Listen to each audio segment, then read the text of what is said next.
여러분 안녕하십니까? 9월 9일 금요일 KBTV 브레이킹 뉴스입니다.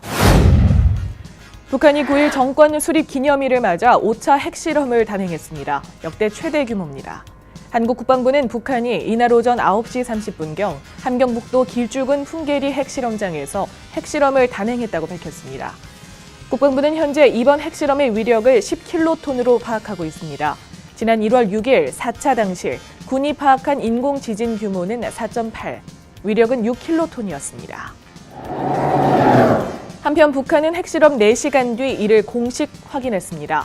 북한 핵무기연구소는 성명을 내고 핵탄두의 위력 판정을 위한 핵폭발 실험을 단행했다고 밝혔습니다. 이 성명은 이번 핵실험에서는 핵탄두의 성능과 위력을 최종적으로 검토 확인했다며 소형화, 경량화, 다종화된 보다 타격력이 높은 각종 핵탄두들을 마음먹은 대로 필요한 만큼 생산할 수 있게 됐다고 주장했습니다. 북한의 이런 주장이 사실이라면 핵무기 운반 수단인 스커드와 노동, 무수단, 잠수함 발사 탄도미사일 등의 비행 능력을 입증한 만큼 이에 탑재만 한다면 핵무기 체계가 사실상 완성된다는 의미를 갖습니다. 오는 일요일은 9월 11일입니다. 많은 사람들의 가슴 속에 아직도 크게 자리 잡고 있는 9.11 테러가 벌써 15년 전의 일이 됐습니다. 이 테러로 희생된 사람은 약 3,000명에 달하고 이 중에 경찰의 희생자 수도 71명에 이릅니다. 뉴욕시경은 오늘 이 71명의 경찰을 포함한 9.11 테러의 희생자를 기리는 행진을 로어 맨해튼에서 가집니다.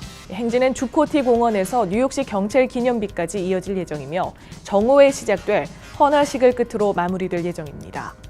오늘 이 행사로 주변 지역의 길은 임시 폐쇄됩니다. 지난 9월 6일에 보도해드린 뉴저지 한인 여성 실종 사건 기억하십니까? 지난 목요일인 9월 1일에 26세의 태미 킴 씨가 뉴저지 수섹스 카운티에 위치한 프랭클린 스타벅스 앞에서 실종됐는데요. 경찰이 아직까지 그 어떠한 단서도 찾지 못하고 있습니다. 경찰과 가족들은 아직 태미 킴 씨를 찾는데 늦지 않았다며 무엇보다 목격자들의 제보가 필요하다고 말합니다. 측근들은 태미 킴 씨가 종종 가던 맨해튼 도심이나 에즈버리 파크에 있을 가능성도 있다며 프랭클린 주변뿐만 아니라 다른 곳에서 태미 킴 씨가 발견될 수도 있다고 전했습니다. 태미 킴 씨는 5.5인치의 신장에 160파운드의 체격이며 검은색 머리를 하고 있습니다. 실종 당시 김 씨는 갈색 샌들을 신고 있었으며 펠릭스 더캡 티셔츠에 운동 바지를 입고 있었습니다. 경찰은 태미 킴 씨를 보거나 단서를 알고 있는 사람은 한라인 이메일이나 전화로 제보해달라고 말했습니다. 스테이튼 아일랜드에서부터 브루클린까지 경찰을 따돌리고 달아나던 차량이 결국 충돌 사고 끝에 붙잡혔습니다. 경찰은 술차를 돌던 중 한 차가 위험하게 질주하고 있다는 여성의 신고를 접수하고 스테이튼 아일랜드의 핸더슨 애비뉴와 브로드웨이 근처에서 차량을 세웠지만 이들은 경찰을 따돌리고 베라자노 다리를 거쳐 브루클린까지 달아났습니다. 경찰의 추격을 피해 달아나던 이 차량은 결국 다이커 하이츠에서 최소 2대의 차량과 부딪히고 나서야 폭주를 멈췄습니다. 이 과정에서 3명의 남자가 달아났는데 한 남자는 현장에서 붙잡혔고 나머지 2명은 경찰이 따라 나섰지만 아직까지 찾지 못했습니다. 다행히 충돌 사고로 인해 부상을 입은 사람은 없으나 수대의 차량이 파손됐습니다. 어제는 한 10대 청소년이 기차에 부딪혀 머리를 심하게 다치는 사고가 있었습니다. 어제 오전 9시 50분쯤 9시 5분에 펜스테이션을 떠나 몬클레어 분튼 라인을 운행하던 뉴저지 트랜짓이 블룸필드역 근처에서 철도를 건너던 10대 청소년과 충돌했습니다. 이 사고로 18세 소년이 머리 등에 중상을 입고 인근 병원으로 옮겨졌으며 다행히 의식을 찾은 것으로 알려졌습니다. 당시 기차 안에는 약 50명의 승객이 타고 있었으며 승객 가운데 부상을 입은 사람은 없습니다. 연일 더운 날씨가 계속 이어지면서 뉴저지의 학교들은 개학을 했음에도 수업을 제대로 진행하지 못했습니다. 어제 뉴저지주의 트렌튼 중학교는 12시 45분에, 고등학교는 12시 30분에 학교를 마치는 등 대부분의 뉴저지주 학교들이 단축 수업을 진행했습니다. 뉴브런즈윅의 새 초등학교는 학교의 냉방 시설이 고장나 아예 학생들을 귀가 조치시키기도 했습니다.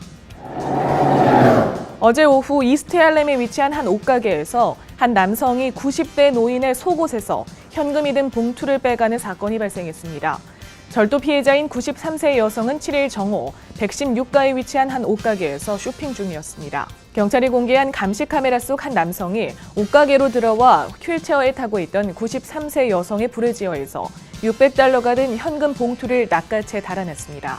피해자 노인은 이 $600의 현금은 사회보장연금 수령액으로 아파트 렌트비와 고지서 납부를 위해 봉투 속에 챙겨준 돈이었다며 당혹감을 감추지 못했습니다. 경찰은 이 용의자가 30대 중반으로 추정되는 히스패닉계 남성으로 5피트 10인치의 신장을 소유하고 있다고 밝혔습니다. 어제 오후 뉴욕시경은 이스트 뉴욕에 위치한 한 강도 용의자의 아파트 마당에서 그가 키운 83개의 마리화나 식물을 발견했다고 전했습니다. 이날 경찰은 이스트 뉴욕 708 밀러 애비뉴에서 18세 강도 용의자를 쫓던 중이었습니다. 이 강도 용의자 검거를 위해 그의 집에 침입한 경찰은 이 집 마당에서 83개의 8푼 높이의 대마초 식물을 발견했습니다. 18세 강도 용의자 압둘 프랜시스는 옆집으로 도주했으나 검거됐고 그는 절도 혐의와 마리화나 소지의 혐의까지 더해져 형사 입건됐습니다. 피츠버그 파이어리츠의 킹캉 강정호 선수가 결승 홈런을 장렬시키며 이틀 연속 홈런을 쳤습니다. 강정호 선수는 7일 펜실베니아주의 PNC 파크에서 벌어진 세인트루이스 카디널스와의 홈경기에서 5번 타자 겸 3루수로 선발 출전해 4타수 3안타 2타점으로 8회 8연패 탈출에 기여하며 시즌 타율을 0.257로 끌어올렸습니다. 강정호 선수는 팀의 승리 이후 바로 가진 기자회견에서 팀의 와일드카드 진출에 낙관적인 전망을 내놨습니다. 한편 시애틀 메리너스 이대호 선수도 어제 있었던 텍사스 레인저스와의 홈경기에서 39일 만에 홈런포를 가동하며 팀의 승리를 이끌었습니다. 이로써 이대호 선수는 시즌 14호 홈런과 함께 시즌 15번째 멀티 히트를 기록하게 됐습니다. 델타항공이 지난달 초 발생한 컴퓨터 전산 시스템 오류로 1억 5천만 달러의 손실을 입게 됐습니다. 지난달 8일 애틀랜타 본사에 전기를 공급하는 조지아 파워가 정전되면서 운영센터 전산 시스템이 마비됐는데 이 사태로 델타의 비행편이 취소 혹은 지연돼 델타가 1억 5천만 달러 손실을 입게 됐습니다. 델타는 이 사고 첫날에만 비행기 1,000편이 취소되고 3,000편이 지연 출발했습니다. 9일과 10일 오전까지 추가로 1,000편의 항공이 취소되고 2,500여 편이 지연 출발됐으며 이 시스템은 10일 오후에야 정상화됐습니다. 델타는 이 사태로 피해를 입은 승객들에게 항공 요금을 환불하거나 항공 이용권을 제공했습니다. 9월 9일 KBTV 브레이킹 뉴스 마칩니다. 뉴스투데이는 오늘 밤 9시에 방송됩니다. 시청해주신 여러분 고맙습니다.